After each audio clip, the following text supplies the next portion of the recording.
오늘의 데일리 뉴스레터에 오신 것을 환영합니다. 1. 이토록 동아시아에서만 치열한 이유는? 2. 한국 진짜 미쳤다. 한국이 세계 최초로 해냈다. 3. 한발의 북한 탱크 전멸. 한번 진실을 알아봅시다. 현재 2023년에는 전 세계 200여 개국의 국경이 확정되었음에도 불구하고 여전히 해결되지 못한 영토 분쟁이 전 세계 곳곳에서 남아 있습니다. 아마도 이러한 분쟁은 인류가 멸망할 때까지 해결되지 않을 것입니다. 그리고 이러한 영토 분쟁이 가장 활발하게 일어나는 지역은 동아시아입니다. 동아시아에 속한 한국, 일본, 중국, 러시아를 포함한 이 지역에서는 최소 10개 이상의 영토를 두고 대립 상태에 있습니다. 예를 들어 일본과 러시아 간에는 쿠릴 제도, 북방 영토 분쟁이 있고, 일본과 중국 간에는 센카쿠 제도, 대야도 분쟁이 있으며, 중국과 동남아시아 간에는 남중국해 분쟁이 있습니다. 한국도 자체적인 영토를 보호하기 위해 치열한 분쟁을 벌이고 있습니다. 동아시아에서만 볼 수 있는 이렇게 치열한 영토 분쟁이 일어나는 이유는 모두 해양을 공유하고 있기 때문입니다. 그런데 분쟁으로 떠오르지는 않았으나 이 치열한 영토 분쟁 지역에 고유한 한국의 영토가 하나 있습니다. 비록 지금은 타국의 영토로 인정되고 있으나 분쟁을 만들려면 얼마든지 만들 수 있는 그런 거대한 섬이 하나 있죠. 지난 2021년 11월 17일 워싱턴 DC에서는 전 세계의 이목을 단번에 잡아끄는 중대한 협의가 있었습니다. 한국, 미국, 일본 3개국 외교차관은 70년간 해결되지 않았던 한반도의 종전을 선언할 것이냐 여부가 중요한 의제였죠. 하지만 이 회담은 일본의 억지로 인해 제대로 마무리되지 못했는데요. 당초 한미일 3국의 외교차관이 공동으로 기자회견을 진행할 예정이었으나 일본이 돌연 독도 문제를 끌고 와서는 기자회견에 참여하지 않은 것인데요. 당시 한국의 김창룡 경찰청장이 독도를 방문해 현장 경찰관들을 만난 것을 두고 도저히 용서할 수 없다 면설이기에 국제외교에 큰 결례를 범한 겁니다.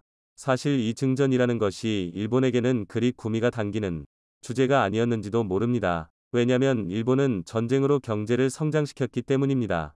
자신들이 지도에서 지워질 뻔한 태평양 전쟁이 아니라 한반도에서 발발한 한국전쟁 덕분이죠. 제2차 세계대전의 전범국이 된 일본은 핵폭탄 2방에 완전한 장복을 선언한 후 언제 지구에서 지워질지도 모른다는 두려움에 떨며 미국에 바짝 엎드려 지냈습니다. 그러던 중 일본에게 기회가 찾아옵니다. 한반도에서 전쟁이 발발한 겁니다. 당시 미국은 한국전쟁이 발발하자 유엔군을 통솔할 사령부 자리를 물색하다 지리적으로 가장 가까운 일본을 선택합니다. 그리고는 유엔 안보리 결의에 따라 1950년 7월 24일 도쿄의 유엔 군사령부 UNC 유나이티드 네이션즈 커맨드를 설립하죠. 이 덕분에 일본은 순식간에 군수공장으로 변모합니다. 태평양 전쟁에서 미군의 공습을 피했던 몇몇 군수공장이 남아있었는데 이 공장을 빠르게 가동해 전쟁물자를 생산해 미군에 판매한 겁니다. 그간 일본은 한국전쟁 당사국이 아니라고 발을 뱄지만 일본은 한국전쟁의 직접 당사국입니다. 전쟁물자를 공급했으니까요. 한국전쟁 막바지인 1953년 1월 일본 내 미군 기지는 무려 733개에 달했는데 이 기지들은 전쟁을 위한 전진기지이자 병사 및 불자 수송의 역할을 하는 중계기지, 불자 보급과 훈련 및 병사 휴양을 위한 후방기지 역할을 동시에 수행했습니다. 미군은 일본이 다시 전쟁을 일으킬 것을 우려해 평화헌법까지 강제시켰지만 상황이 여의치 않자 일본의 손을 내밀었고 일본을 이를 발판 삼아 재빨리 경제성장을 이뤄냈습니다. 그래서 일부 일본 정치인은 한국에서 또 한 번 전쟁이 발발했으면 좋겠다는 망언을 남기기도 했습니다.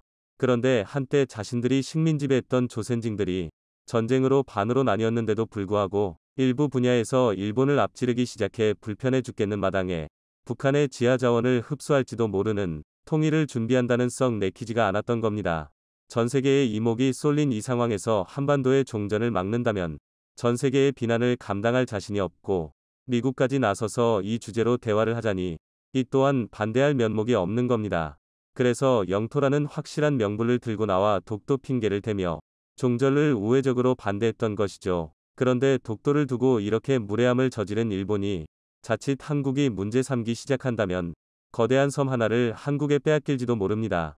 대마도인데요. 한때 많은 언론이 집중적으로 보도했던 일본 군사잡지의 기고문이 하나 있습니다. 2009년 6월 일본의 군지研究, 군사연구라는 잡지에 기고된 다케시마 죽도 독도, 포폭격 작전은 가능한가? 라는 제목의 글인데 이는 육상자위대 교관 출신인 다카이 미스오라는 인물이 썼습니다. 이 글에서 그는 어떻게 하면 독도를 점령할 수 있는지에 대한 다양한 시나리오를 제시했는데 만약 일본이 독도를 점령한다면 한국인들은 독도를 달아나는 대신 대마도 일본명 스시마를 점령할 가능성이 매우 크다고 봤습니다. 그러면서 한국이 독도를 잃으면 대마도를 점령해 거래 조건을 내놓을 것이라 예상했지만 그는 틀려도 한참 틀렸습니다. 왜냐면 지금이라도 한국이 대마도를 갖겠다 선언하면 얼마든지 영토 분쟁화 시킬 수 있기 때문이고 독도보다 3,700배 큰 대마도를 두고 독도와 맞바꾸지는 않을 겁니다. 둘 다 지켜내야 하지만 만약 이런 상황이 발생한다면 실리를 추구하게 될 테니까요. 하지만 한국 땅 독도를 빼앗기지 않기 위해서 일본 땅 대마도를 점령해야 한다는 전제는 틀렸습니다. 대마도는 원래 한국 영토이고 그 중거는 차고도 넘치니까요. 일본이 완전한 항복을 선언한 2달 뒤 한미일 관계를 초긴장 상태로 몰고 간 논문 한 편이 발표됐습니다. 한국 수산학의 아버지 라블리는 정문기 박사는 대마도의 조선 환속과 동양 평화의 영속성이라는 논문을 발표했는데 이 논문의 핵심은 대마도는 고려에서 조선에 이르기까지 600년이 넘는 시간 동안 우리에게 복속된 땅이라는 것입니다. 그러면서 그 증거를 낱낱이 제시했는데 대마도는 해적의 소굴이었고 밀수의 거점이었으며 침략전쟁의 전초기지였다는 점을 들어 동양 평화를 위해 반드시 한국이 돌려받아야 한다고 주장했는데요. 그런데 이 논문은 샌프란시스코 강화회의를 준비하는 과정에서 큰 문제가 됩니다. 1948년 1월 미군정이 의도에 조직된 입법위원 60명이 대마도는 우리 땅인 만큼 대일강화회의에서 반환을 요구하자며 이 논문을 근거로 의결했기 때문입니다. 이어 1948년 8월 18일 대한민국 건국 사흘 만에 이승만 전 대통령은 대마도 반환 족구 성명을 기습적으로 발표했습니다. 우리는 일본에게 대마도 반환을 요구할 것이다. 대마도는 상도와 하도의 2개 섬으로 되어 한일 양국의 중간에 위치한 우리 영토인데 350년 전 일본이 이를 물법으로 탈취한 것이라며 당장 대마도를 반환하라 고 일본을 압박했죠. 그러나 이에 맞선 일본의 요시다 시게루 내각이 강한 반발을 표하자 이 전 대통령은 즉각 대마도 송령에 관한 성명을 발표한 후 이듬해 1월 8일 기자회견에서는 대일 배상 문제는 임진왜란 때부터 기산해야 한다. 대마도는 350년 전 일본이 침략했을 때의 도민들이 민병을 일으켜 일본과 대적하여 싸웠던 곳이다. 그 증거는 대마도 곳곳에 남아있는 기념비만 보아도 알만한 일이다. 그 비석들을 일본은 모두 뽑아다가 동경박물관에 갖다 두었다. 우리는 이 비석도 찾아올 생각이다. 우리가 관리를 소홀히 하고 있을 때 청나라에서 관리하였는데 청이 정신없던 1870년대에 일본이 무조건 삼킨 것이므로 일본은 포츠담 선언에서 불법으로 소유한 영토를 반환하겠다고 했기 때문에 우리에게 돌려주어야 한다. 고 주장했죠. 그의 집념은 여기에서 그치지 않았습니다. 연말 기자회견에서는 대마도는 우리의 실지다. 이를 우리는 회복해야 한다. 대마도 문제는 대일 강화회의 석상에서 해결할 수 있으며 일본인이 아무리 억지를 써도 역사는 어쩔 수 없을 것이다. 라고 역설했으며 한국전쟁 중인 1951년 샌프란시스코 평화조약 초안 작성 당시에는 조약에 한국이 일본으로부터 대마도의 영유권을 돌려받는다는 문구를 추가하도록 미국에 공식으로 요청했습니다. 미국 국립문서기록관리정 NARA 이 보유한 외교문서에 따르면 당시 한국 정부는 미 국무부에 문서를 보내 한국은 정의가 영구적 평화의 유일한 기반이라는 굳건한 믿음으로 대마도의 영토적 지위에 대한 완전한 검토를 할 것을 요청한다. 면서 역사적으로 이 섬은 한국 영토였으나 일본에 의해 강제적, 물법적으로 점령당했다. 고 말했습니다. 그러면서 5번째 문단, 패러그래프에서 일본은 사왈린의 남쪽 절반과 모든 부속 도서 그리고 쿠릴 열도를 소련에 넘겨주도록 명령받는다. 고 돼 있는 점을 지적함과 동시에 이런 사실을 고려해 한국은 일본이 대마도에 대한 모든 권리, 호칭, 청구를 분명히 포기하고 그것을 한국에 돌려줄 것을 요청한다. 고 주장했는데요. 무려 60차례에 걸친 한국 정부의 요청에 미국도 일본도 얼마나 난감했을지 상상이 가시나요? 그런데 일본은 자체적으로 이 문제를 해결하지 못할 것으로 예상되자 연합군 최고사령관이었던 메가더에게 달려갔습니다. 그러면서 정문기 박사의 논문과 이승만 전 대통령의 대마도 영유권 주장을 무력화시킬 근거를 마련하기 위해 외무성 산하의 별도의 위원회를 구성해 일본의 역사학, 고고학, 인류학 등 5대 학회를 총동원해 2년간 대마도와 관련된 수많은 논문과 보고서를 쏟아냈죠. 대표적으로 1949년 일본 역사에 발표된 스시마의 역사적 위치가 있습니다. 결국 메가더는 미국 주도의 정치 군사 구도를 확고히 하는데 방해 요소가 된다고 간주해 냉소적인 반응과 합계 한국 측의 주장을 묵살해버렸죠. 그러다 1951년 한국 정부가 또다시 미 국무부에 대마도 반환을 요청하는 문서를 보내자 대마도는 일본이 오랫동안 완전히 통제하고 있었으며 평화조약은 대마도의 현재 지위에 영향을 미치지 않는다는 취지의 답변으로 종지부를 찍었습니다. 그런데 사실 미국의 입장 변화가 있기는 했지만 미국이 조직한 비밀정보 조직의 보고서는 달랐습니다. 제2차 세계대전 기간 미국은 자니스, 조인트 아미 네이비 인텔리전스 스터디라는 육해군 합동정보 조직을 운영했었습니다. 당시 자니스는 전 세계 곳곳에서 미군이 수행할 군사작전에 필요한 지리정보가 담긴 기밀도서들을 발간했는데 그중 제75권은 한국에 대한 내용이 담겼습니다. 이 권으로 편철된 이 책의 제목은 한국, 대마도와 제주도 포합입니다. 이 책의 1권 표지에는 비등록 기밀이라고 적혀 있었는데 서문에는 이 연구의 목적은 우리가 한국에서 수행할지도 모를 군사작전 계획의 바탕이 될 모든 필요한 구체적인 지형학적 정보를 하나의 출판물로 제공하도록 하기 위한 것이라고 쓰고 있는데요. 그런데 이미 제목에도 대마도 포함이라고 쓰고 있듯이 책에 그려진 지도에는 대마도가 분명 한국 땅으로 표시되어 있습니다. 한반도를 별도로 표시하면서 제주도는 물론 대마도까지 한국 지도에 포함시켰죠. 그러면서 한국에는 큰 섬들과 수백 개의 작은 섬들이 있는데 울릉도, 대마도, 제주도가 대표적이다 라고 기록하고 있습니다. 사실 이외에도 대마도가 한국 영토라는 증거는 많습니다. 1592년 임진왜란 발발 직전 도요토미 히데요시는 조선의 지도를 제작하도록 했었는데 당시 제작된 조선팔도총도에는 울릉도와 독도는 물론 대마도가 경상도에 속한 것으로 그리고 있습니다.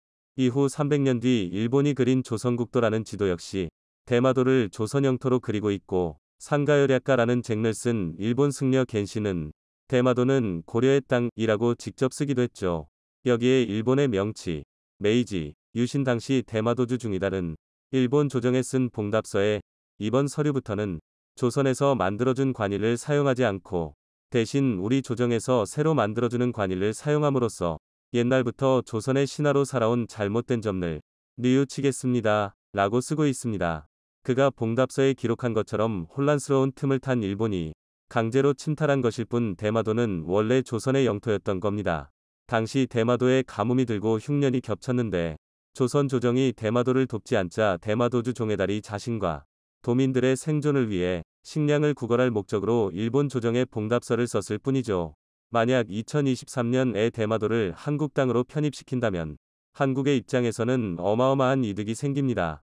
많은 이들이 대마도를 가져오면 칠광구도 한국에 편입되느냐는 기대를 하지만 사실 대마도를 갖는다고 하더라도 국제해양법상 칠광구는 여전히 일본의 영향권입니다.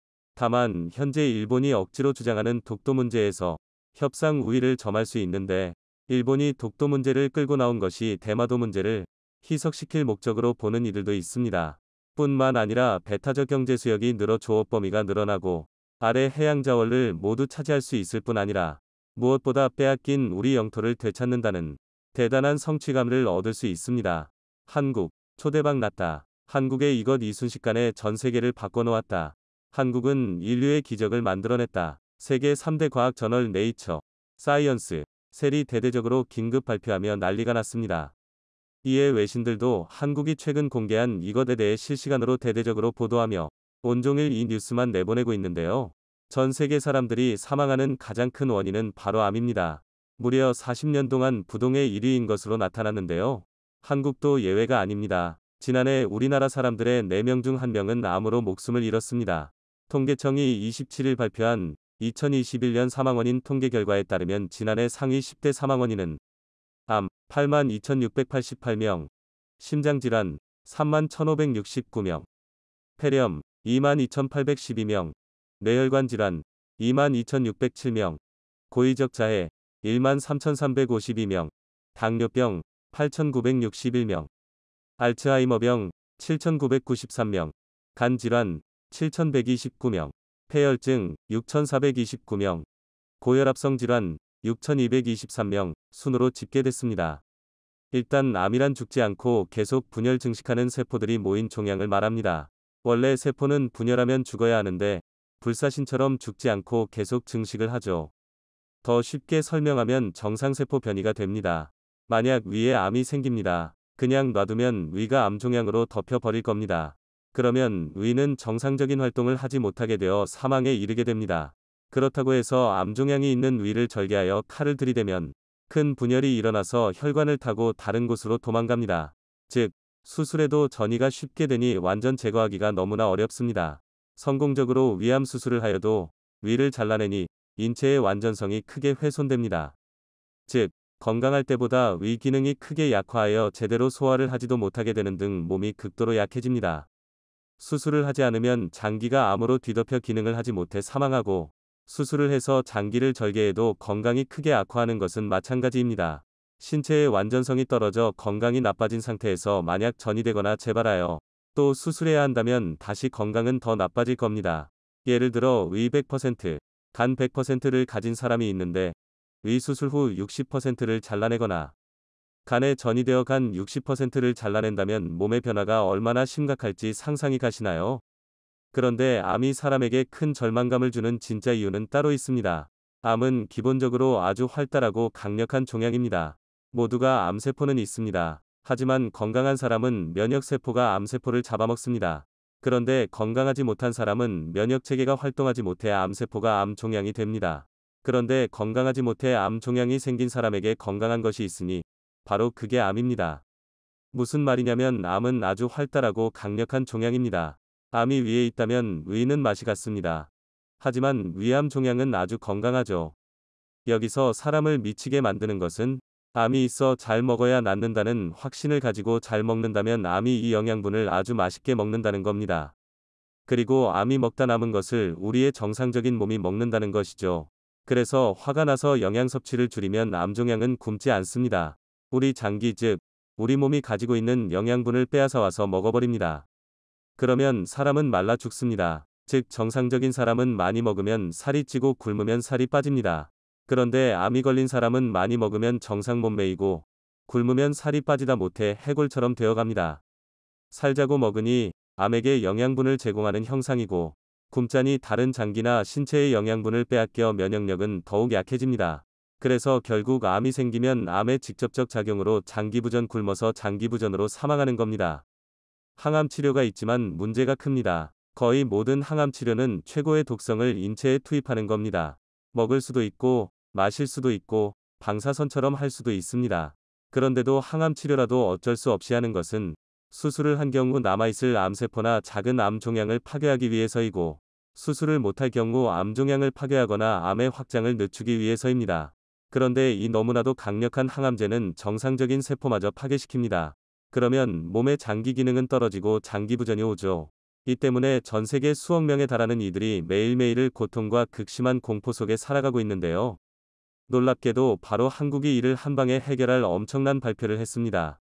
국내 연구진이 폐암세포의 성질을 바꿔 전이성 폐암을 치료 가능한 폐암세포로 되돌리는 원천 기술을 개발했습니다. 암세포는 초기에는 전이 능력이 없지만 기존 약물로 치료되지 않고 악화하면 전이 능력을 갖추게 돼 다른 장기로 퍼집니다.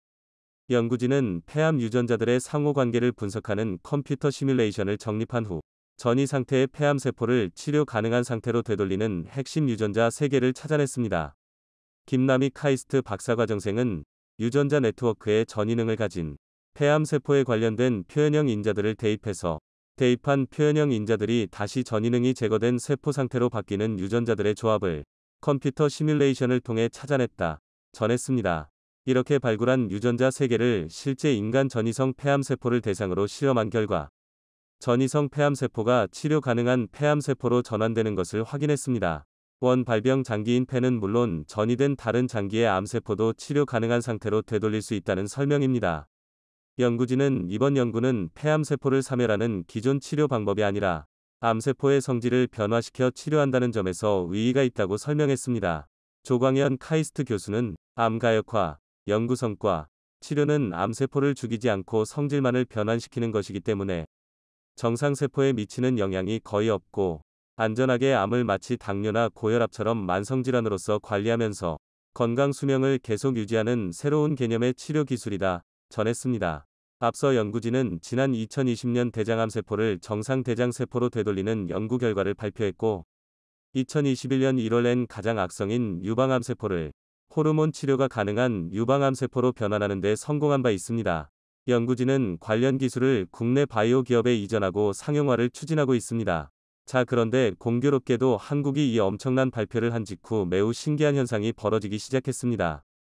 전문가들은 해외 국가들이 한국이 세계 최초로 개발한 암세포 치료제를 가장 먼저 받기 위해 미국과 일본, 유럽 등 전 세계 모든 국가들이 서로 치열한 경쟁을 벌이기 시작했다고 전했습니다. 한국이 이번에 개발에 성공한 암세포 치료제를 상용화한다고 해도 1년에 생산할 수 있는 규모는 한정적이기 때문에 그것은 일본 또는 한국에 속해 있습니까? 번호표를 가장 늦게 받는다면 수년에서 최대 10년 이상도 기다려야 하기 때문입니다. 미국 의사협회도 최근 들어 갑자기 미국 의사들을 한국으로 유학 보낼 것이라며 한국의 의료기술이 세계 최고임을 알렸습니다. 암 치료 기술뿐만이 아닙니다. 한국 의료기술은 세계 최고 수준으로 급성장했는데 치과도 마찬가지입니다. 영국에서는 영국 대학병원보다 수준 높은 한국 동네 치과라는 제목의 일화가 매우 유명합니다. 내용은 이렇습니다. 영국으로 유학을 간 A양은 오른쪽 어금니가 아파 현지 대학병원 치과를 찾았습니다. 한국에서 왔다고 말하자 현지 의사는 멀쩡한 왼쪽 어금니를 유심히 관찰하더니 갑자기 후배 의사들을 불러 이렇게 말했습니다. 잘 봐도 저 왼쪽 어금니는 너희들이 여기에 살면서 매우 드물게 볼 수 있는 정교하게 딱 맞도록 잘 만든 교과서 같은 크라운이야. 그렇게 치료를 받고 1년 뒤 한국으로 돌아온 A양은 세계 최대 금광, 이 대한민국을 강대국으로 만들 것입니다. 의사는 오른쪽 어금니를 보더니 어디서 치료했냐고 물었고 영국에서 치료받았다고 대답하자 그 역시 신참내기 의사들을 호출해 이렇게 말했습니다. 저 오른쪽 어금니 잘 봐도 너희들 이빨 저런 식으로 해놓으면 병원 문 닫는 거야? A양은 그러면서 한국의 의료기술 수준이 다른 선진국에 비해 적어도 10년은 앞서는 것 같다고 덧붙였습니다. 이 글이 올라오자 댓글에도 비슷한 사례들이 쏟아졌습니다. 우리 딸도 영국에서 치료를 받았는데 한국에 와서 지금 한국에서는 사용하지 않는 재료라는 말을 들었다. 캐나다 치과 갔을 때 신경치료 어디서 했냐고 정말 잘했다고 하더라. 캐나다에서 신경치료는 아무나 하는 것이 아니라 스페셜 닥터를 찾아가야 한다. 고등학교 때 뉴질랜드에 어학연수 갔는데 사랑니가 너무 아파 치과에 갔더니 사랑니는 안 뽑고 의사들이 어금니를 어떻게 이렇게 정교하게 할 수 있지? 어메이징 판타스틱을 외치고 난리였다 전했습니다. 한국을 찾는 미국 의사들도 화제가 되고 있습니다. 미국 소아과 전문의 로렌스 메도프 박사는 한국을 방문했습니다. 만성신부전증 5기 진단을 받은 그는 신장 이식이나 투석 치료가 필요했지만 상황이 여의치않아 고심하던 중 한국의 줄기세포 연구 전문병원을 알게 되었습니다. 메도프 박사는 치료를 받은 뒤 일주일 만에 증세가 크게 호전되어 한국의 의료기술을 극찬했습니다. 미국 출신의 의사 카를로스 차파 역시도 한국을 방문했습니다. 자생한방병원의 치료 동영상을 접하고 치료 기술을 배우기 위함이었는데요. 하지만 이 병원은 의료기술이 단기간에 전할 수 있는 것이 아니라며 거절했습니다. 그런데도 카를로스는 끈질기게 매달렸고 결국 병원 측의 초청을 받아 기술을 전수받을 수 있었다고 합니다. 한국이 보유하고 있는 비밀병기가 우크라이나에 보내졌다는 소식에 푸틴이 거세게 항의하고 나섰다고 합니다. 우크라이나의 반격에 당황한 푸틴은 이런 소식까지 들려오자 서둘러 동원령을 선포했다고 합니다. 푸틴은 연설을 통해 전쟁에서 승리하기 위해 모든 인적, 물적 자원을 동원하겠다고 밝혔는데요. 연설 직후 징병 통지서가 발송되고 길거리에 지나다니는 청년을 끌고 가 강제 징집하는 모습들이 포착되고 있습니다. 러시아 국방부는 이번 동원령으로 최소 30만 명에 달하는 병력을 증원할 것이라고 발표했는데요. 공산권 국가들의 주특기인 인해 전술이 시작될 것이란 소식에 우크라이나군의 긴장감도 고조되고 있습니다. 이번 반격으로 러시아군을 후퇴시켰지만 수세에서 공세로 전환한 우크라이나군의 피해도 만만치 않았기 때문이죠. 러시아의 동원령 소식에 우크라이나에서는 미국에 다급히 무기 지원 요청을 보내왔는데 목록에 포함되어 있는 한 무기 때문에 미 의회에서 제동을 걸었다고 합니다. 그런데 우크라이나에서 원하는 이 무기가 다름 아닌 대한민국의 무기고에 있다고 밝혀져 화제가 되고 있는데요. 우크라이나에서 제발 지원 좀 해달라고 비는 무기의 보유량이 한국이 세계 2위라고 알려져 러시아와 마찬가지로 인해 전술이 특기인 중공군 역시 화들짝 놀라고 있다고 합니다. 공산주의자들이 두려워하고 심지어는 국제조약으로 금지되기까지 한 비밀병기에 대해 자세히 알아보도록 하겠습니다. 지난 8월 9일경 우크라이나 군이 크림반도에 위치한 노도페도리우카 공항을 미사일로 공격해 러시아의 항공 전력에 심각한 타격을 입히는 데 성공했었는데요. 안전할 것이라고 생각했던 러시아 본토가 미사일 공격을 받아 러시아군의 사기에 심각한 타격을 준 매우 효과적인 공격이었습니다. 그런데 이 공격에 사용된 미사일이 미국에서 지원받은 집속탄 미사일이라는 의혹이 제기되었습니다. 공군 기지는 본래 항공 전력이 분산 배치되어 있기 때문에 한 번의 공격으로 유의미한 타격을 입히기가 어려운데요. 이번 공격에서 미사일 단 한 발로 러시아 흑해함대 공군 전력의 절반이 날아갔고 이 정도의 위력을 보여줄 수 있는 무기는 집속탄을 사용하는 ATACMS 미사일뿐이라는 것이죠. 미국은 공식적으로 ATACMS를 지원한 적 없다고 부정했지만 여전히 의심의 눈길을 받고 있습니다. ATACMS가 어떤 무기길래 미국에서 이토록 부인하고 있는 걸까요? 러시아의 동원령이 선포되고 우크라이나의 다급한 지원 요청이 이어지고 있는데 우크라이나에서 가장 간절하게 요구하는 무기가 바로 이 집속탄 미사일입니다. ATACMS는 M270M LRS와 하이마스에서 발사가 가능한 집속탄 미사일로 단 한 발만으로 전세를 뒤바꿀 수 있는 위력을 가지고 있습니다. 하지만 미국에서는 집속탄을 지원하게 된다면 러시아를 자극해 핵을 사용할 수도 있다는 우려로 인하 지원 목록에 포함시키지 않고 있는데요. 집속탄은 한 발이 탄두에 수백 발이 자 X이 들어있는 폭X를 말합니다.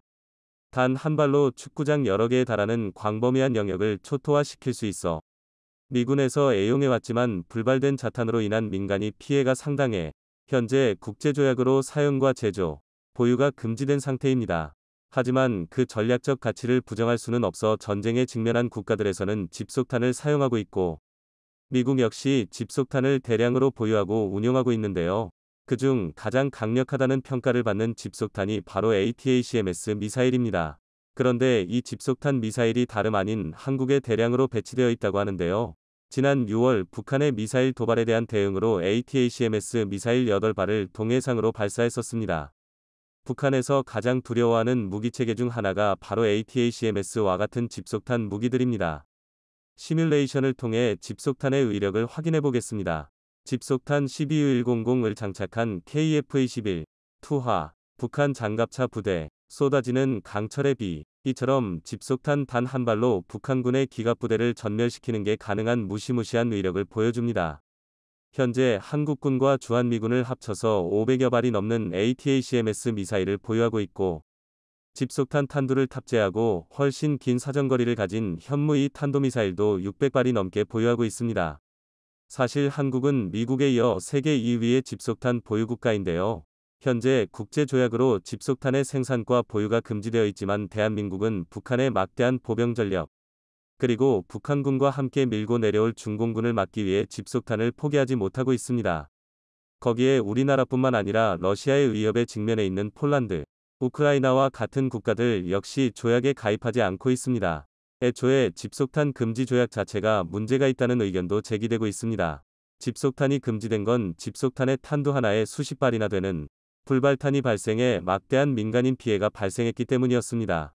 결국 2007년 2월 노르웨이 오슬로에서 46개국이 모여 오슬로 선언을 통해 집속탄의 사용을 금지하고 이후 뉴질랜드에서의 웰링턴 선언, 아일랜드에서 더블린 회의를 거쳐 유엔에서 공식적으로 집속탄 금지 협약을 발표했습니다.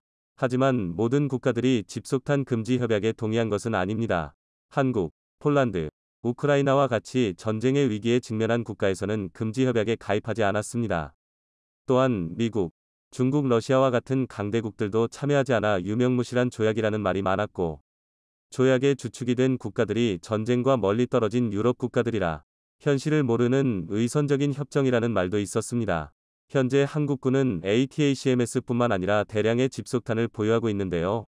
그 중에는 천무로 발사하는 것뿐만 아닌 전투기에 탑재할 수 있는 항공 X탄, 지뢰살포탄, 자주포용 이중목적 고폭탄 등 다양한 종류의 집속탄이 있어 언제든지 북한군의 머리 위에 강철비를 쏟아낼 준비를 마친 상태입니다.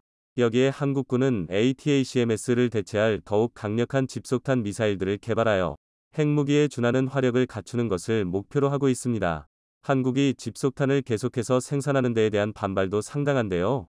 집속탄 금지 조약에 가입해 있는 유럽 국가들은 한국이 비인도적인 살상병기를 계속해서 만들어내고 있다고 비난하며 천물을 생산하는 한화에 대한 제재를 가했었습니다. 이 때문에 한화에서는 집속탄 개발 부서를 자회사에 넘기기도 했었죠. 하지만 이는 매우 의선적인 행태라고 할 수 있습니다.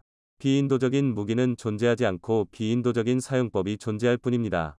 우크라이나 전쟁에서 우크라이나와 러시아 모두 집속탄을 사용한 정황이 포착되었는데 두 국가의 차이점이 있다면 우크라이나는 러시아군을 향해 사용했다는 것이고 러시아는 우크라이나의 민간 지역에 사용했다는 것이죠.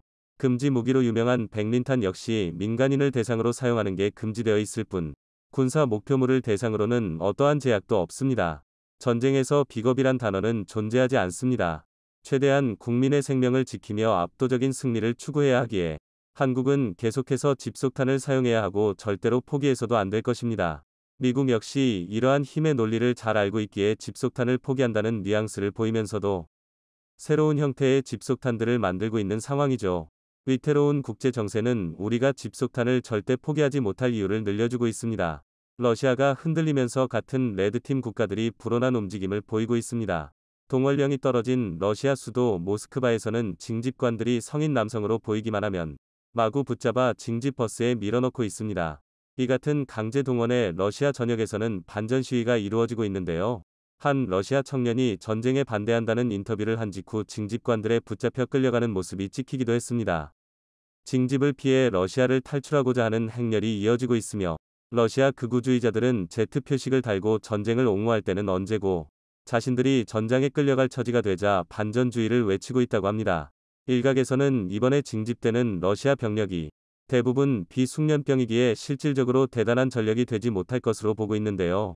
군 전문가들은 이번 징집으로 러시아 병력의 순환이 이루어지면서 돈바스 지역에 전력을 증강할 수 있을 것으로 보고 있어 우크라이나가 절대로 방심해서는 안 될 것이라고 경고했습니다.